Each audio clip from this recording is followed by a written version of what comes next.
Chapter 5, Identity and Personality. Mythologist Michael Meade tells us that when we die, we're not judged as good or bad, but we're asked, did you become yourself? And here's a quote by Joseph Campbell. The privilege of a lifetime is to become who you truly are. So what we're going to talk about in this chapter is identity and personality. And the reason why this can be really interesting discovery or adventure is because we are often shaped by the world around us, and not only our culture, but our traumas. And we have these ideas of identity or personality. And sometimes there's parts of us that have been shaped and molded, and it's a bit of a mask or what we present to the world.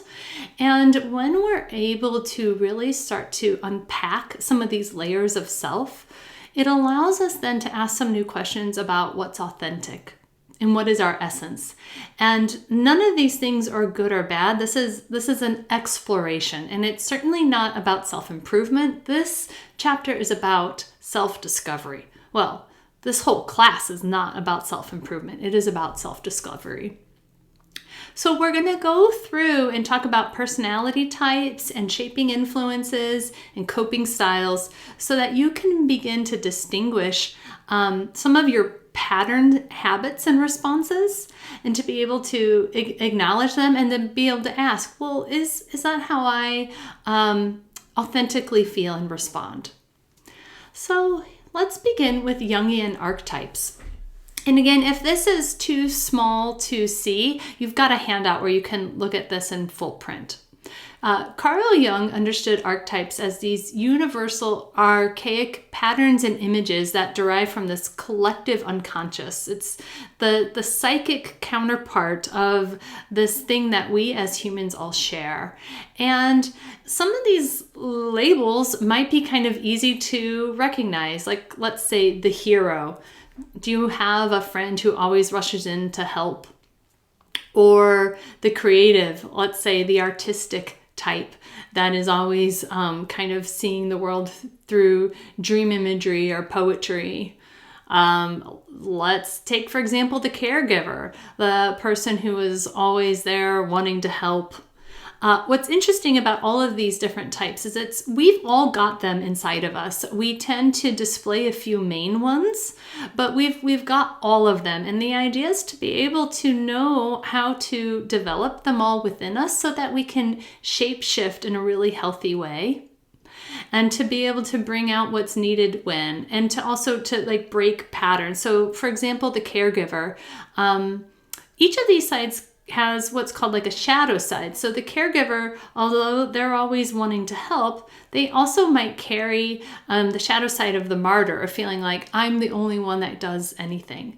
And so that comes up with some personal blocks there related to feeling overly dependent on. It might also mean not having good boundaries, typically with a caregiver. So these are all just different potentials within all of our systems, and they're sometimes hidden within us as well. And the idea is that they all have strengths and they all have different shadows. So the Jungian archetypes is a really fun thing to explore. You might be able to look at these and to know where you land. In fact, some of the questions at the end of the session will be asking yourself, which ones would you like to maybe bring forward more into your life? Another fun thing to do is the Enneagram, and you can take this as the full test actually online. These days, I think it costs about $13. It probably takes 15 or 20 minutes to do the test. There's also some free snapshots of the Enneagram. The Enneagram is very similar to the Jungian archetypes. For example, we were using the caregiver in the Jungian archetypes, and I think the caregiver here on the Enneagram is number 2, the helper. So in the Enneagram, you've got the helper, you've got the enthusiast, the person who's always excited and rushing, wanting to do the next thing. You've got the boss, the person who tends to challenge things or take the lead. The peacekeeper, the perfectionist. Again, there's some really fun ways to start to understand and look deeper into your own identity. What's different about the Enneagram that you can see, it also breaks it down. There's 3 of these parts are the heart, 3 are the head, and 3 are related to the body. And there's a lot more to be said about the Enneagram if you wanted to do a deep dive. But these are just some great, easy, well-accepted, well-established ways of understanding the self. Now we also have something here called shaping influences. And this is a really fascinating way to start to look at how you've been shaped and conditioned by not just like your culture and your family. So we've got within the microsystem, work, recreation, family, friends, school, community. And then it starts to branch out bigger and bigger. There's connections to the exosystem, which is like extended community. That might be the whole city you live in, law, social and health services, socioeconomic status, mass media. The macrosystem is overall morals, customs, values, ethnicity, economy, and religion. And then even bigger than that is we have like time and historical influences in the corona system. And all of these different layers of self come down and influence us as individuals. Everything from our posture, our musical taste, our diets, our regional humor have been shaped by the world around us.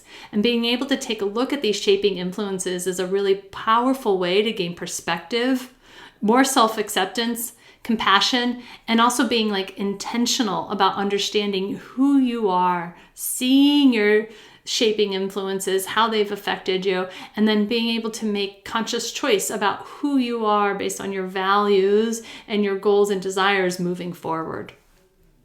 So that brings us to another fun thing about values. So a lot of time when people are searching for self-discovery, one of the common practices is to determine your core values. And to be honest, it's much more helpful to do this as an exercise versus just trying to like think out loud what you value. So I'm going to shift us to this next page. And the idea here is to look through these values and to pick maybe between 5 or 10 that really stand out to you, and feel free to add to them. And if they group together, group them into kind of a category of 3. So you've got a little bit of diversity. So if like health was a value and strength was a value, those 2 things would probably fall under the same category. So you want to go through, pick 5 to 10, categorize them a bit, and then use a verb to make it actionable.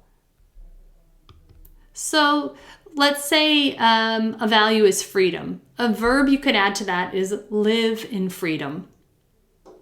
If a value is make a difference, you might say something like seek opportunities to make a difference.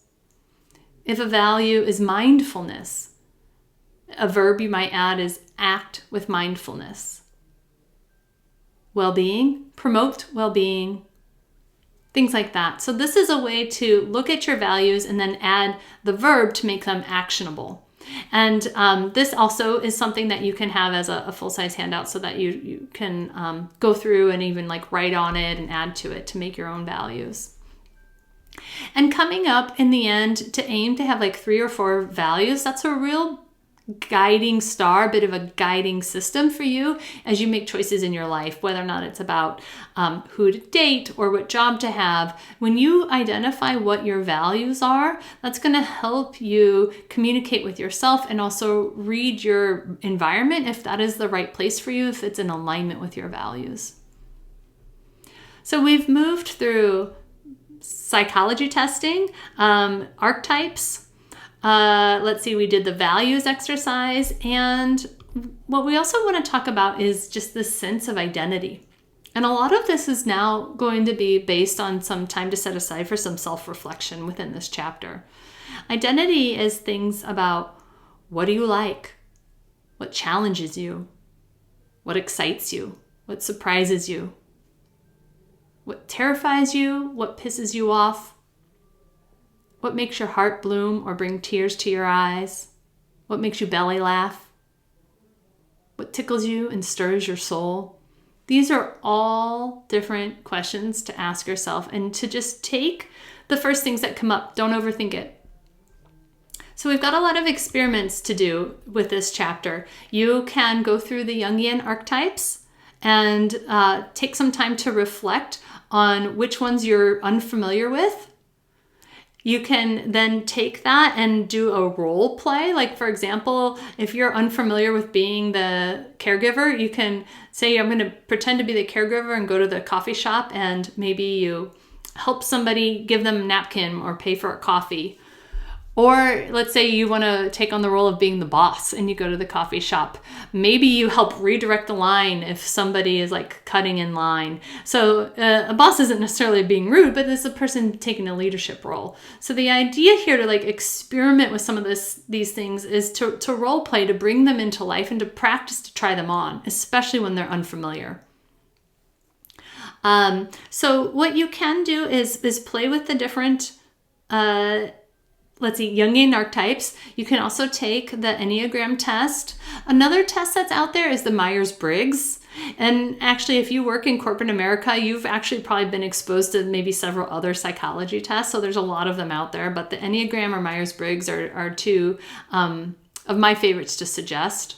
And then go through the Shaping Influences handout and ask yourself about different values and ways that you've been influenced by anything from social media, the change in the digital world, culture, socioeconomics. There's a whole series of questions to ask yourself based on the Shaping Influences. Also, this is a thing to do, is to eliminate one thing in your life not in alignment with your values.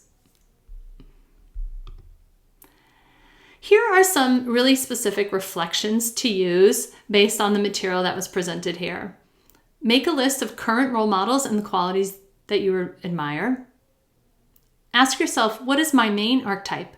In which archetype do I use the least? Which archetype do I have the most judgment about?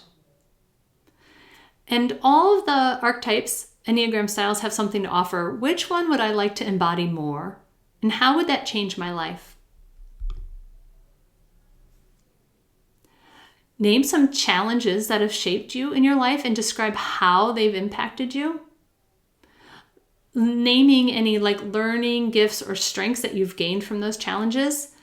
And then you continue to use the Shaping Influence graphic. How have you been shaped by each of these layers? And what implicit and explicit messages did you internalize from each section of these values and shaping influences? Okay, that completes chapter 5. Thank you.